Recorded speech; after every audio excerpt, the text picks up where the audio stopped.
तुमच्यासमोर एक नवीन व्हिडिओ घेऊन आलेली आहे, जो व्हिडिओ विमा सखी योजना या रिलेटेड आहे. विमा सखी योजना ही सरकारने काढलेली योजना आहे, जी खास करून महिलांसाठी आहे, ज्यांच्यासाठी योग्यता फक्त आपल्याला 10वी पास आणि 18 वर्षाच्या पुढे अशी आहे. तर ह्या योजनेअंतर्गत गव्हर्मेंट एक एक्झाम कंडक्ट करत आहे. तर त्या एक्झाम रिलेटेड जो सिलेबस येणार आहे तो मी या व्हिडिओत कवर करणार आहे. आज पार्ट 1चा सिलेबस कवर केला जाणार आहे आणि जर तुम्ही हे व्हिडिओ बघितले तर तुम्हाला ही एक्झाम अतिशय सोप्या रीतीने पास करता येणार आहे. तर मग चला सुरुवात करूया. पुन्हा एकदा चला सुरुवात करूया आपल्या या व्हिडिओला.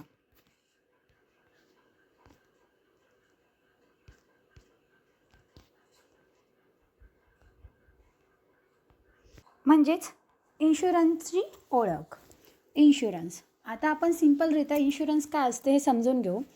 In a simple language it means to transfer risk to someone who is a capable handling in generally to the insure. म्हणजेच एक इन्शुरन्स कंपनी असते आणि जर सोप्या भाषेत सांगायचं तर एक जो भविष्यात कोणता रिस्क येणार असेल, कोणती प्रॉब्लेम असेल तर आपण कॅपेबल म्हणजे जे ही रिस्क हँडल करू शकतात अशा व्यक्तीवर आपण काय करत असतो, ट्रान्सफर करत असतो. मग खूप इन्शुरन्स कंपनी आपल्याला काय देत असतात, खात्री देत असतात की ते काय करतील, भविष्यात येणाऱ्या अनेक अडचणींमध्ये ते आपल्याला मदत करतील. It is a consider as a process by which the losses of few who are unfortunate to suffer such a losses are share almost among many those who expose to similar uncertain event situation. खूप वेळा असं असतं आपल्याला माहीत नसतं की काय घडणार आहे काय नाही भविष्यात. अनेक वेळा आपल्याला अनफॉर्च्युनेटली म्हणजे आपल्या अनशिबाने किंवा दुर्दैवीपणाने आपण अनेक गोष्टींना फेस करतो. तर अशा वेळेस ह्या सिच्युएशनला हँडल करण्यासाठी इन्शुरन्स आपल्याला मदत करत असते. आता आपण बघूया की इन्शुरन्स आलं कुठून, त्याची हिस्ट्री काय, त्याची उत्क्रांती काय. The life insurance history and evolutions. तर बघा, जर आपल्याला इन्शुरन्सचा इतिहास समजून घ्यायचा असेल तर सगळ्यात पहिल्यांदा लंडनमध्ये लॉयड कॉफी हाऊस इथे the origin of insurance business start झाला होता. The first life insurance company to be set in India was Oriental life insurance company. आणि इंडियामधली पहिली जी इन्शुरन्स कंपनी होती तिचं नाव होतं ओरिएंटल लाईफ इन्शुरन्स कंपनी. आता first non life insurance company जी आहे बघा, फर्स्ट लाईफ इन्शुरन्स कंपनीचं नाव लक्षात ठेवायचं आहे. छोटे छोटे क्वेश्चन्स विचारले जातात. The first life insurance company is the Oriental life insurance company.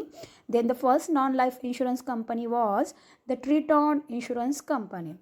आणि त्याच पद्धतीने एक फर्स्ट इंडियन इन्शुरन्स कंपनी आहे जी बॉम्बेला इस्टॅब्लिश झालेली आहे. तिचं नाव Bombay mutual assurance society LTD limited आहे. तर जेव्हा ब्रिटिश चालले गेले तेव्हा फर्स्ट भारतीयांची स्वतःची अशी कंपनी स्थापन झालेली इन्शुरन्सची, ती बॉम्बेमध्ये झालेली, जिचं नाव बॉम्बे म्युच्युअल ॲश्युरन्स आहे. द नॅशनल इन्शुरन्स कंपनी, आता ज्याला नॅशनलाइज करण्यात आलेलं होतं आणि ती पूर्णपणे भारतातली सगळ्यात जुनी कंपनी इन्शुरन्सची, जी 1906मध्ये फाउंड करण्यात आलेली आहे, तिचं नाव आहे नॅशनल इन्शुरन्स कंपनी. तर लक्षात ठेवायचं आहे, द ओल्डेस्ट इन्शुरन्स कंपनीचं नाव आहे नॅशनल इन्शुरन्स कंपनी. तर आता इन्शुरन्स कशा पद्धतीने काम करतं. There must be an asset which has economic value, car physicals, goodwill non physical, I personal. These asset may loss value due to the uncertain event. काही आपल्या संपत्ती असतात, आपल्याला माहिती आहे वेळेनुसार त्या काय होत असतात, त्यांची बी एक्सपायरी लिस्ट असते. मग असं होऊ शकतं ना की आपल्याकडं असा वेळ असेल की ज्यावेळेस अनफॉर्च्युनेटली काहीतरी घडलं असेल पण आपल्याकडं काही नसेल. This chance of loss damage is known as a risk, म्हणजे अचानक उद्भवलेला problem. The cause of risk is known as a peril. Person having similar list full contribute money premium together. There are the 2 types of risk burden. आता बघा, ते 2 प्रकारचे burdens कोणते आहेत.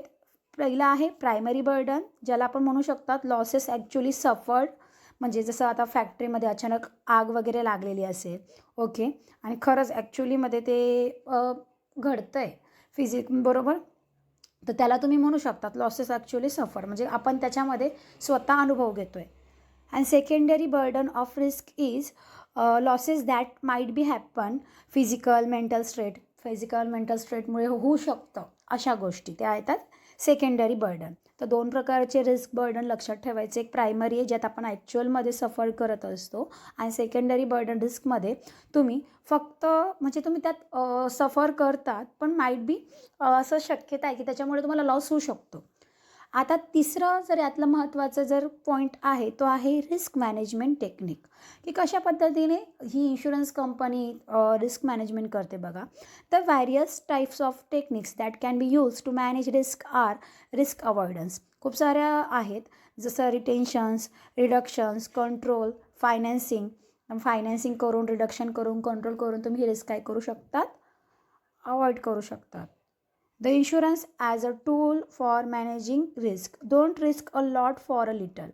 असं म्हटलं जातं की छोट्या ह्याच्यासाठी तुम्ही डायरेक्ट घेत नाही किंवा छोट्या गोष्टींसाठी रिस्क घेत नाही. For example there is a no need to the insure a ball pen is at cost not high. जसं आता एखादा बॉल पेन असेल त्याच्या रिलेटेड तुम्हाला इन्शुरन्स करायची काही गरज पडत नाही कारण तुम्हाला माहिती आहे त्याची किंमतही छोटी आहे आणि तुम्ही तो अफोर्डेबल आहे तुम्ही घेऊ शकतात. पण don't risk more than what we can afford to loss. For example we cannot afford to not insure our house as it cost high. असं पण आहे की जसं आता बघा आता आपलं घर वगैरे तर त्या रिलेटेड पण तुम्ही जसं हे नॉट इन्श्युअर करू शकतात की बाबा ते घर मोठं आहे तर त्याला बी घ्यायला तुम्ही इन्शुरन्स वगैरे करताय. Don't insurance without considering likely the outcome.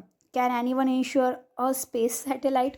आणि अजून सांगितलं त्यांनी आपण अशाही ठिकाणी इन्शुरन्स करत नाही जिथून तुम्हाला काही आउटकमच नाही. म्हणजे आता एखाद्या स्पेसला सॅटेलाईट आहे ते आपण काय केलं लॉन्च केलं आता त्याच्यावर तर आपण इन्शुरन्स लावू नाही शकत ना की नाही बाबा हे झालं तर इन्शुरन्स आहे आपल्याला इन्शुरन्स भेटेल वगैरे तर नाही. तर लक्षात ठेवा insure refer to protect against event that might happen where as assurance refer to protection against and event that will happen. भविष्यात एखादी घटना जी घडणार असेल त्याचं प्रोटेक्शन करण्यासाठी किंवा घडण्याची शक्यता असेल अशा घटनेचं संरक्षण करण्यासाठी किंवा त्यात मदत करण्यासाठी इन्शुरन्स या शब्दाला रेफर केलं जातं.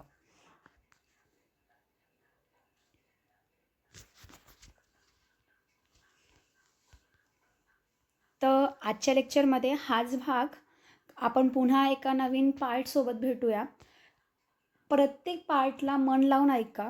जे महत्त्वाचं जे सांगितलं जातं आहे फर्स्ट इन्शुरन्स कोणतं कुठे आलं कोणती कंपनी वगैरे ते खूप महत्त्वाचं आहे. प्रायमरी कोणतं सेकंडरी कोणतं कशाला म्हणतात या छोट्या छोट्या टॉपिकवरून खूप प्रमाणात